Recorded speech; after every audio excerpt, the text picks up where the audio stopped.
Bonjour. Aujourd'hui, nous allons expérimenter ensemble un processus en 5 étapes. Le but de ce processus est de s'installer dans la présence. Idéalement, on serait toujours présent, mais force est de constater que le mental prend souvent le dessus et qu'on se retrouve identifié à un mental bouillonnant et amenant souvent de la confusion, de la dispersion. Et on peut se demander où est la présence. Eh bien, elle est partie. C'est comme si cette présence qu'on appelle aussi notre plan magnétique est complètement ou partiellement disparu. Donc, ce processus va vous aider à revenir dans la présence. Les 5 étapes sont l'enracinement, l'ancrage, la connexion, l'alignement et l'ouverture. Et bien sûr, vous êtes invité à faire ce processus tous les jours, pendant les 20 minutes qu'il dure, mais vous pouvez aussi le raccourcir en 5 ou 10 minutes si vous avez moins de temps. Quand vous l'aurez intégré, vous pourrez jouer avec et être créatif. Mais l'idée, c'est de vous offrir une base pour vraiment sentir qu'à la fin de ce processus, tiens, je suis là. Et voilà, on commence. Donc, la première étape du processus, c'est l'enracinement. Alors, nos racines, bien sûr, elles sont sous les pieds. Alors, je vais vous inviter à vous intérioriser dans un premier temps et à mettre votre attention sur vos pieds. Soyez passionné par vos pieds. Sentez vos pieds qui touchent le sol, qui sont bien à plat, en contact avec le sol. Sentez l'énergie qui circule dans vos pieds. Peut-être y a-t-il des parties qui sont un peu plus froides ou chaudes. L'idée, c'est d'être complètement attentif à ce qui se passe dans vos pieds. Et le temps qu'on est attentif à nos pieds, finalement, on quitte le mental. Donc, notre attention qui était piégée dans les équilibrations du mental, ça descend le long du corps et jusqu'à vos pieds. Sachant que, comme les arbres, nous, les êtres humains, nous avons des racines, sauf que nos racines, elles sont éthériques, c'est-à-dire qu'elles sont perceptibles uniquement sur le plan subtil. Alors, nos racines, nous souhaitons qu'elles soient nombreuses, grosses et profondes. Alors, certains ont développé des aptitudes qu'on appelle extrasensorielles, qui permettent soit de les voir, soit de les sentir, ou parfois un peu des deux. Alors, mettez votre attention et juste regardez si vous les voyez.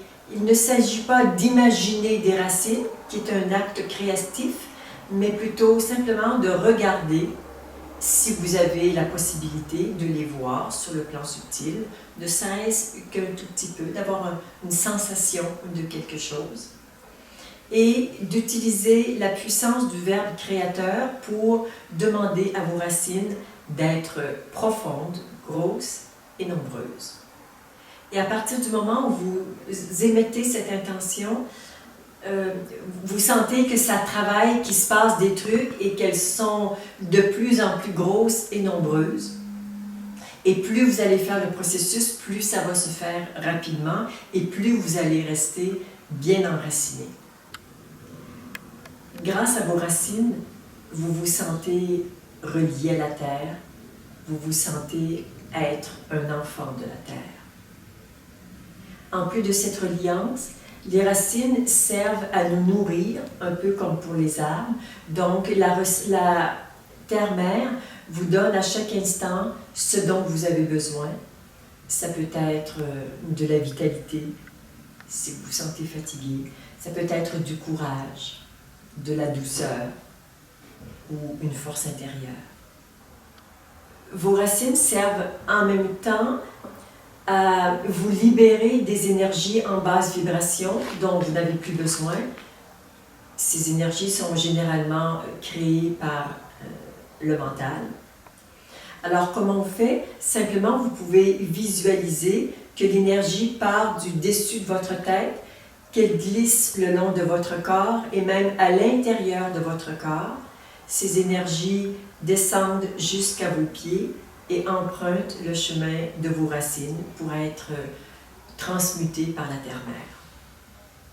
Alors quand on est bien enraciné, on sent une base solide, on sent une reliance à la terre, on se sent nourri par la terre et en même temps qu'on se nettoie en permanence. D'où l'extrême nécessité d'être bien enraciné. Alors, en gros, comment on fait pour s'enraciner? C'est qu'on met de la conscience sur ses racines et sur ce qui est véhiculé dans ces racines. C'est comme ça qu'on amplifie le travail des racines. La deuxième étape du processus, c'est l'ancrage. Alors l'ancrage, certains croient que ancrage et enracinement, c'est synonyme, mais ça ne l'est pas du tout. Nous venons de voir ce que sont les racines. L'ancrage, on pourrait faire la comparaison avec l'ancre d'un bateau. Et demandez-vous à quoi sert l'ancre d'un bateau? Bien sûr, il sert à stabiliser le bateau pour ne pas qu'il parte à la dérive. Alors notre ancrage va servir également à nous stabiliser. Et on peut voir que parfois avec les jambes, on pourrait avoir tendance à tanguer. Alors l'ancrage, il se situe au niveau du sacrum et c'est un cordon qui fait une dizaine de centimètres de diamètre et qui, un peu comme une queue de kangourou, descend à la tête, généralement 1 ou 2 mètres, avec une boule très lourde, une boule métallique à son extrémité, qui fait que, un peu comme un ancre de bateau, on se sent bien assis grâce à notre ancrage, bien stable. Il nous reste quand même, bien sûr, de l'aisance, mais on est à ce moment-là beaucoup plus stable. Alors, si vous doutez de votre ancrage, simplement, avec votre conscience, mettez votre attention sur ce cordon qui part de votre sacrum et qui descend à la terre. Et si parfois, s'il y a eu un accident physique ou émotionnel, l'ancrage peut être coupé et là, on se sent plus ancré. Alors, on peut simplement le reconstruire sur le plan subtil et créer également une boule à l'extrémité pour sentir qu'on est bien assis, alors qu'on est tout à fait debout, mais on est beaucoup plus descendu à la terre. Alors prenez quelques instants pour ressentir en même temps votre enracinement et votre ancrage. Voyez comment le fait d'avoir mis sa conscience sur ces deux parties, comment le bas de votre corps est plus vivant, comment il est beaucoup plus dense et comment il est probablement beaucoup plus habité. On sent que la vie circule. Et un des moyens pour vraiment sentir qu'on est vivant, qu'on est présent dans nos jambes, c'est qu'on a l'impression que les jambes sont un peu gonflées, un peu comme des bonhommes Michelin. Au lieu que la conscience soit identifiée au corps et que ça s'arrête juste au niveau de la forme de la jambe, on a l'impression d'être comme habité par quelque chose de plus rond. Ce qui fait que, par exemple, si on se heurte, par exemple la cuisse, on n'aura pas l'impression que c'est ma cuisse qui a été heurtée, mais une cuisse. Alors, on met de l'impersonnel avec le personnel et la vie et tout ce qui se passe, de beau ou de moins beau, est déjà beaucoup plus léger, il y a plus de résilience et il y a cette présence qui sert à absorber ce qui se passe, que ce soit au niveau physique, émotionnel ou mental. Alors maintenant que notre bas, que notre terre est bien habitée, nous allons passer à la troisième étape qui est la connexion. La connexion vers le ciel, mais aussi vers l'infini tellurique. Alors, nous avons comme à l'intérieur de nous un canal, un passage de lumière. Et ce passage, à 1 ou 2 mètres au-dessus de votre tête, trouve son point de rupture et s'ouvre sur l'infini. On revient dans le passage, on descend au centre de soi Ça descend entre les jambes, on descend à la terre et on trouve le point de rupture et ça ouvre également sur l'infini tellurique. Et on peut ressentir que la forme que j'appelle moi est habitée par un canal de lumière qui fait généralement une vingtaine de centimètres, mais qui peut faire beaucoup moins parce que parfois le canal il est plus fermé, parfois même complètement bloqué par toutes sortes de peurs et de traumatismes, mais que s'il fait souvent une vingtaine de centimètres, il peut bien sûr s'ouvrir, s'ouvrir, s'ouvrir et s'ouvrir à l'infini. Alors, après cette étape, vous pouvez vous sentir connecté tout en étant bien ancré et enraciné. Nous pouvons maintenant passer à la quatrième étape qui est l'alignement. Alors, ce que nous allons aligner, c'est la tête, le cœur et le corps. Alors, nous allons faire un geste d'ouverture comme si on rassemblait tous nos morceaux qui sont un peu éparpillés.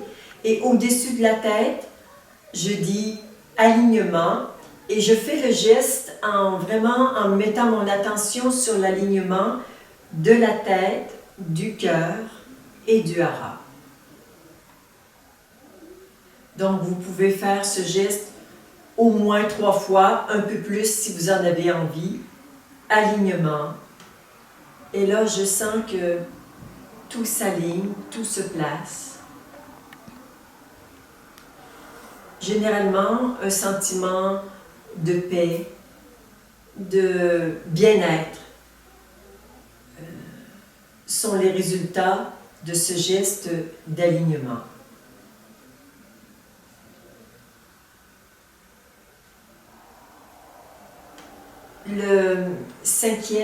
La cinquième étape de ce processus, c'est l'ouverture. Alors, nous allons commencer par l'ouverture du cœur. Donc, je vais vous inviter à mettre vos mains dans la même position que les miennes, devant le chakra du cœur. Nous allons dire à voix haute « ouverture » et vous allez vous intérioriser et voir que vous déchirez les voiles qui obstruent l'ouverture de votre cœur et vous ouvrez, ouvrez, ouvrez, comme si vous ouvrez votre cœur à 180 degrés et encore plus jusqu'à l'infini. Et prenez le temps de ressentir